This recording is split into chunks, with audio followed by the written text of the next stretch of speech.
Either we are there or not, ITSP Magazine still gets the best stories. There are plenty of conferences and all sorts of events that spark our curiosity and allow us to start conversations with some of the world's brightest minds. In person or virtually, we sit down with them at the intersection of technology, cybersecurity, and society. Together, we discover what the synergy of these three elements means for the future of humanity. Knowledge is power, now more than ever.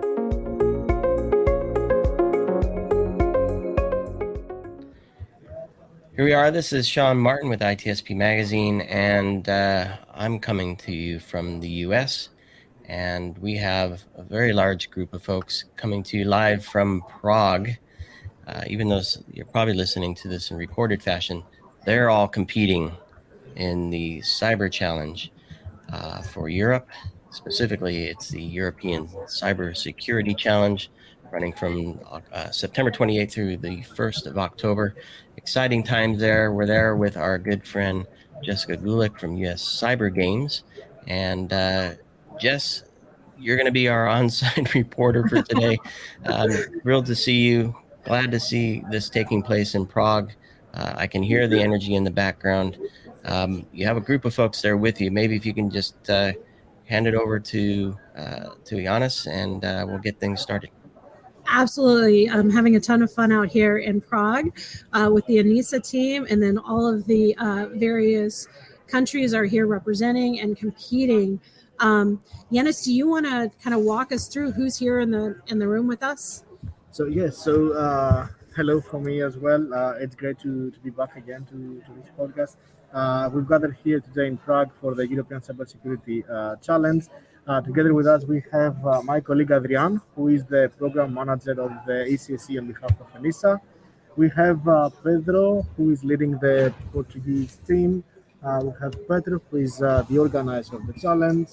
We have Mario, who is leading the Italian team. And our latest addition in the European Union, we have Tom, who is leading the Canadian team.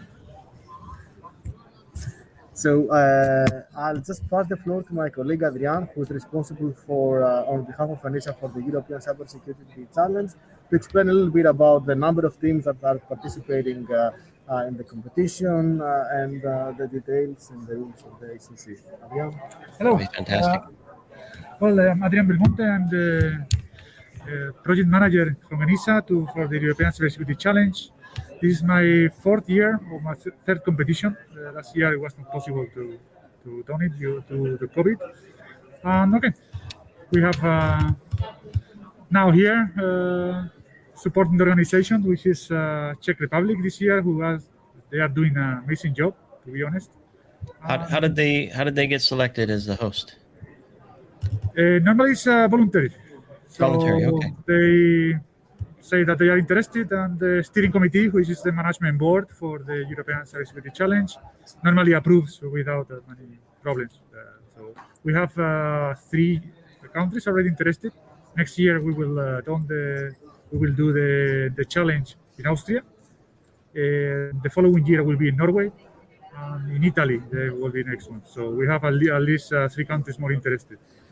We have our travel scheduled for the next. Yeah, exactly. For the next 3 editions, we have our job saved. Perfect. So tell me a little bit about today and some of the teams. I think I counted 17 teams competing today. Is that correct? We have 17 teams competing plus 2 guests. Canada, as you know, and Slovakia, who came as initially they were observers, but at the end they managed to do a small team, so they participated in the end. They were very close anyway, so it was very easy for them to come to Prague. Okay, there were some dropouts in the last minute due to the COVID, especially small countries in Europe that could not, due to different reasons, mainly related with the COVID, to travel to Prague. But I'm pretty sure that the next year they will join back to the competition, and we will welcome you here. Fabulous. And let's hear from maybe Peter. Yes. Yeah, Peter, can you tell us, has it been exciting Yeah, first of all, I would like to do a small correction. We are the best in Europe. Therefore, we were selected to run the European competition in Prague. I'm sure everybody agrees with that. Yes. Yeah, and therefore we are not having the official team to compete in Prague, because our team is so good that they are organizing everything. So we have around 40 to 45 students here who were on the side of organizer, preparing all the challenges together with experts from ENISA. And I think this is most exciting and most valuable point of the European Cybersecurity Challenge, not to only bring people together, to have opportunity for exchanging new experiences, information, and also to cooperate and to have some networking, but also to show how they are great in hard skill and soft skills. And I think that Czech team on the side of organizer is showing that young fellows are able to organize such great event that we have here for 3 days in Prague. And talk to me about what it means to organize something like this. And I don't know if it's going to mess up the audio, Jess, but maybe now I'll splice in some video from later. But talk to me about the physical environment. Clearly, we have some pandemic challenges to sort through, but then also the technical challenges of bringing everybody together and giving an environment to compete in. Can you share a little bit about what that takes?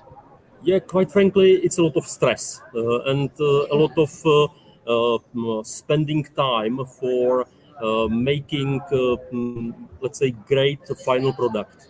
And yes, it's true. The recent quite challenging times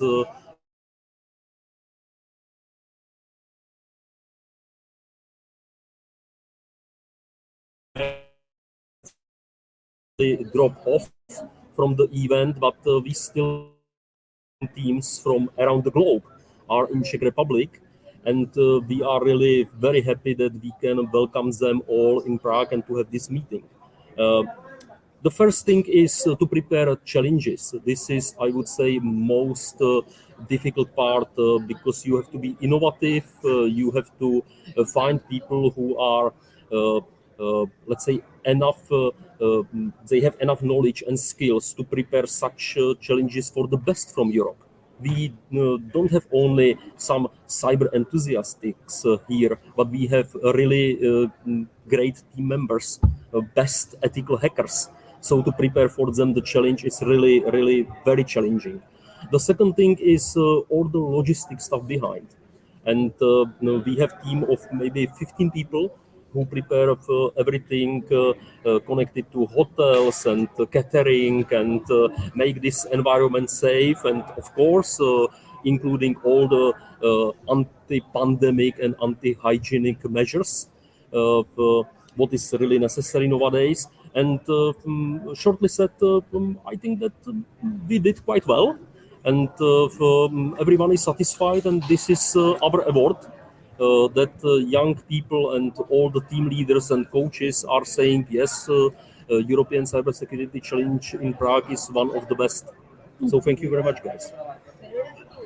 And I can turn it around and show you the setup. I don't know if somebody wants to talk to them about what he's seeing. Yeah, you are now seeing the competition hall where all the 19 teams are really focused on their work and trying to solve all the challenges. So you can see also the scoreboard where I would say that hopefully you see also the logos of our partners and sponsors because without partners and sponsors it's very difficult to run such kind of event. And you also see the scoring table where we see that right now, I think it is Italian team is on the front line and the score of other teams. What is very special during this year, we implemented a story behind the challenges. That our ethical hackers are not only just hacking and having some typical standardized CTF, but they are almost like a real kind of challenges connected to great story which is happening in the space and protecting their spaceships on the way to rescue the Czech team who already went away to find a new settlement on new planet. So we are very happy that the Vine scientific writer Jan Kotouč, he is originally Czech, prepare all this story behind, and hopefully this is helping to have more exciting experience from European Challenge in Prague. And I would say that the timing is perfect for this podcast because it is the culmination of the ECSC. So we have 2 hours to go, and the table has frozen. So the teams are not aware of who is leading at the moment. So we can see that Italy was leading half an hour ago, but we're not aware if any other teams have solved challenges, they have submitted flags, and they will find out tomorrow who's going to be the winner of this year's ECSC in the World Ceremony. That's interesting. So you get a view over a period of time of who's leading and who's excelling, but then just like in real life, it all goes away. You can't see. You don't know what's going on. I love it. Jess, you were going to say something. The team coach, team leader for Italy here. Yeah, and you're actually leading the table now, Mario. Yeah, how do you feel? that's something. I mean, we were way behind this morning, but the strategy is paying off, so we come back for now. But there is many things that can happen in 2 hours. So I mean, the Poland are right back, German as well. So it's going to be a really tight race. We hope for the best. I'm always curious. How do you organize your team? Are you finding certain activities are serving you well against some of the other teams, and you're focusing in on those activities, or is it just a free for all? You do anything and everything you can, and hopefully it works? No, we have a little bit of strategy of what approach, when to approach it, how to divide the work between the team. We have different skills from player, so each one has his own skill, and so they approach the challenge that they know the best, and when they solve all the challenges that they know how to approach, they move to something else. They may switch, so that we have different view from different background to approach the several challenges. So, and then we have a team captain that is in charge of keeping everybody working on the right task. Yeah. And this year in the competition, there are some strategic decisions to make, like if you want to join the international team, there is this extra challenge where everybody from one team may or may not join, and that's some decision that you want to make depending on how much point you have or not. So yeah, there is a lot of interesting choice to make. A lot of dynamics there, and sticking with you for a moment, the idea that you're going to become part of a national team. So is that in the back of everybody's mind? Okay, this is the role I want to play in the national team. I want to be involved with the CTF, or I want to be a blue teamer, red teamer, or I want to be a leader, a coach. Are people already kind of working toward that, or is it solely focused on these 3 days activities? No, we have like a long year process to select people. So we start from having a really, at least in Italy, narrow selection of people to train. We train them for like 3 months. Then we do challenges. We see who is the best. We choose 20 out of them. We train it again, working together, and from them we choose only 10. So it's a year-long process to actually come up with the final team. And also we work between years, because the people that we train, we try to get it back because they are really good. So we usually get people that they have at least 1 or 2 years of experience to get in the team. So it's something that we work toward. Yes, certainly there are many strategies country by country, and I would use this opportunity that Italy and Czech Republic, we have the most students participating to the national competitions. If I'm not mistaken, in Italy it's between 3,000 to 4,000 people per year. In Czech Republic, about 4,000 to 5,000 people, students per year. And afterwards, you can imagine that from 3 or even 5,000 people to select the team of 10, there has to be a process implemented, and this can be somewhat different country by country. How important is it to be selected to be part of the the European team? It's felt at least in Italy, there is competition to that. So people they want to join. In Czech Republic, it's the biggest award for our students. Quite frankly, we have also some physical awards, but we never, at least in Czech Republic, give to our students money, like money prize. We are giving them mainly experience and opportunity. And for them to became the member of national team and have the chance to even become the member of Team of Europe, this is the best award. And it's some kind of building experience and their CV for the future. So if I can share with you, it's similar in Team Portugal. So basically just be able to brag that they are part of Team Portugal, and the ones that are selected for Team Europe or to compete to Team Europe is just enough prize for them to be happy with. So it's quite a big achievement to be part of these teams. Yeah, and I'm gonna stick with you. It's great to have experience, the experience, I'll say, as well as the achievement, and perhaps if you're lucky, a physical award to take home. Beyond that, what I know the answer, but I want to hear you tell me the value of these games, the value of these challenges beyond the challenge itself. Yeah, so I was asked there by a Portuguese reporter before coming here, and I think that, of course, if a team wins the European Cybersecurity Challenge, it's just great. Okay, guys. But just do you know when I promised you a bonus game? Yeah, we are having a public announcement now. I don't hear you guys. But so just the fact of being able So the bonus game starts now. And I'm going to explain everything to you. You're not required to provide one person from your team. This bonus game is on your conscience. It can be part of your strategy to maybe obtain points or not. The bonus game is going to be inside a room, and you, together with your colleagues from other teams, will have to solve the challenge. All teams that have provided one person, it's maximum. One person will get a flag. So it means it depends on how many players are going to be inside the room. In case if there's going to be one person, then one person is going to get 500 points. If two, you're going to get 490 something. It's with the dynamic scoring too. So it will depend on how many people you'll provide, how many people will be here, and you're going to work together on a bonus game, and everybody who was participating in solving it will get a point.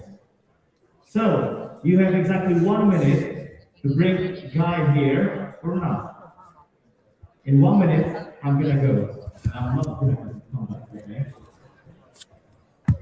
Okay, so as I was saying, so I think that the major advantage of having these national competitions is to be able to have a fun and competitive environment where you can bring students and where you can bring more personnel to the field of computer security. Of course, if you are able to summon 2,000 players to the qualifications, well, as a side effect, you will do very well in the European Cybersecurity Challenge. But I think that the major, at least as I see it, the major achievement or the main goal that we get by having these competitions throughout Europe is that you attract young talents to the field of security, and by this you build a stronger ecosystem in this area. Applause for Austria. Applause for Greece. For France. So now you see that we are really live. That's first. They're happening as we talk. The second is, if I can speak a little bit about the goals, what we have in Czech Republic, and I'm sure that some of them at least are implemented also in other European countries, national competition rules and goals. The competition is only a road. It's not a goal. It's a tool how to encourage young talents to be interested about cybersecurity, and also how to give them a new opportunity to be part of cybersecurity, cooperate with others, cooperate with future employers, and to work in this environment. And also later on, and this personally makes me very happy, if they became, let's say, our partners on our side, and helping us not only to organize the events, but also, for instance, to create new challenges and to encourage their young fellows to continue in their steps. And I think this is exactly the main goal of national and also European cybersecurity challenge. I love it. Bringing new folks in and building up some energy and excitement, and I think mentoring and helping each other. I'd like to hear from the guest team from Canada. Your experience is part of this. Why make that journey all the way over? Well, it's just really the generosity of the guests, the host country here, I'm going to say. I mean, I met someone at a conference who knew someone who put me onto the organizing committee here, and they had the plan to expand their horizons and just shake up the competition and invite guest countries. So Canada is not actually part of the European Union. However, so one rule we're told, of course, is we could participate, but we could not become the European champion. And I can tell you, out of abundance of caution and great respect for our hosts, we're asked a team to keep our numbers very, very low, and ensure that we could not possibly become the European champion this year. But the experience must be amazing. Clearly, cybersecurity is a global affair, and I mean, you're not dealing with cyber criminals and bad actors just from Canada. So, how is it interacting with other teams? Are you seeing different strategies, different ways to communicate, different things that matter to other teams that maybe didn't strike with you before coming to Prague? Oh yeah, that's exactly what these international competitions are about. So we've learned many things that the other teams do differently from our team. The competition's quite a bit different. And the students I've seen interacting, not during the competition, but the hosts here have set up events for the evening, networking events, games to play outside. And we're seeing that cross-pollination happening every day. Nice. John Amos Comenius, it's a very known name here in Europe, was almost like ancient theologist. And he was creator of strategy education by game. And we are here, let's say, educating and helping to increase our skills and knowledges, not only students, but also us organizers by game, and also by sharing experiences. So this is also one of the reasons why we are very happy that even in these difficult times, Canada team was able to fly over Atlantic to Europe and to share with us their experiences from their national games, and we are trying to give them the same. And I think that this is, at least from my side, the best message, that we are living a global environment. And to be able to secure all this, we need to share experiences and bring more people together and have a little bit fun also. Definitely have some fun. And Jess, I want to talk about that a little bit in terms of who else is there. I see multiple levels in this hall or auditorium. And who are some of the guests? Are they friends of the competitors? Are they They are. Organizations looking for new talent. What's going on? Well, there's a conference going on in parallel, which is fabulous because it brings quite a few guests that walk in, take a look, and see how things are going. You can't see it probably in the imagery, but they have the flags hanging. Each one of the countries have their flags hanging from this banister, and they have like their crew, their support crew, sitting behind there taking filming, what's going on or taking Roadies. notes. Or yeah, exactly. I mean, it's exciting. It's a lot of fun. And then they have a lot of great things that are happening outside of this room as well. Great speaking. So you had a talk today. What was your talk on? So there was a conference at the same time that they were trying to figure out the impact of artificial intelligence into cybersecurity. It was a full-day conference with speakers from mainly the Czech Republic that have experience in artificial intelligence, many NGOs, a couple of people from the government, the military, and we had some very interesting discussions on this new emerging technology and how it could shape things in cybersecurity differently. And a few of the challenges as well in the competition are about artificial intelligence. So students here, they have to come up with clever ways to either hack an artificial intelligence system or use AI in order to solve a challenge. So we're going to see more of these emerging technologies coming up soon, both in challenges and in reality. And this conference was a great start, to pick up the discussion. Can you tell us a little bit about the top sponsors that made today happen?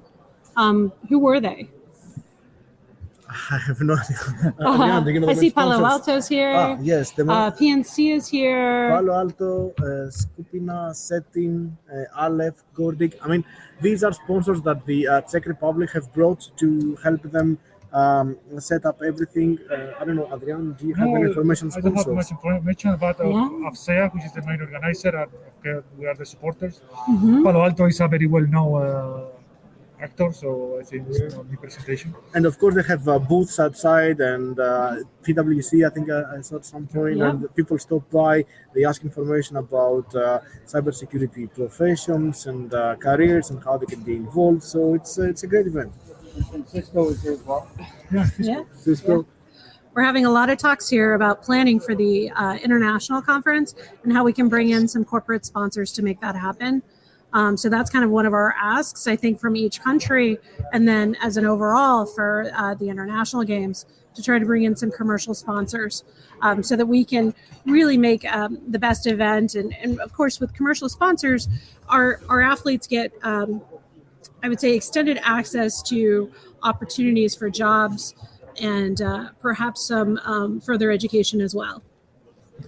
Yeah, it's an important point, Jess. That this doesn't happen magically, right? There's a ton of people, a ton of money required, and it's an important thing. We talk a lot about the gap in talent, and you're doing amazing things, I have to say. Shout out to you, Jess, and your team, and Cat's Eye for helping. Well, you brought us to Prague, or you brought Prague to us today, for example, and you're doing a lot with the U.S. team to help bring light to this really cool industry and really fun profession, but more than fun and cool, but meaningful as well. I mean, this is an important stuff, and sponsors and this group that you brought together today, I'm thrilled to see it all come together in Prague.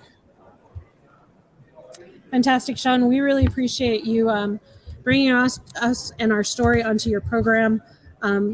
You guys are amazing champions internationally on cybersecurity, and I know across the world we appreciate that. So thank you, Sean.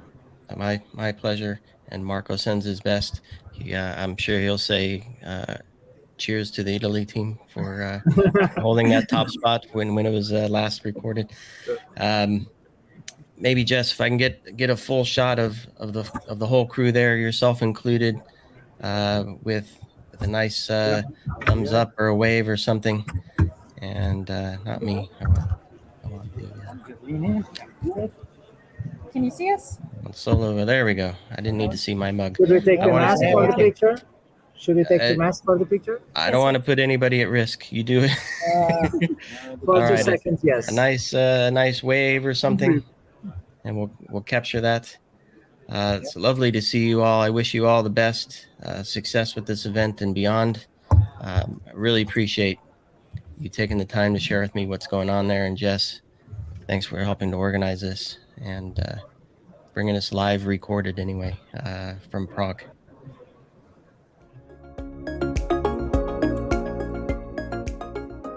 We hope you enjoyed this episode of our on-location conversation. If you learned something new and this podcast made you think, then share itsbmagazine.com with your friends, family, and colleagues. If you represent a company and wish to associate your brand with our conversations, sponsor one or more of our podcast channels. We hope you will come back for more stories and follow us on our journey. You can always find us at the intersection of technology, cybersecurity, and society.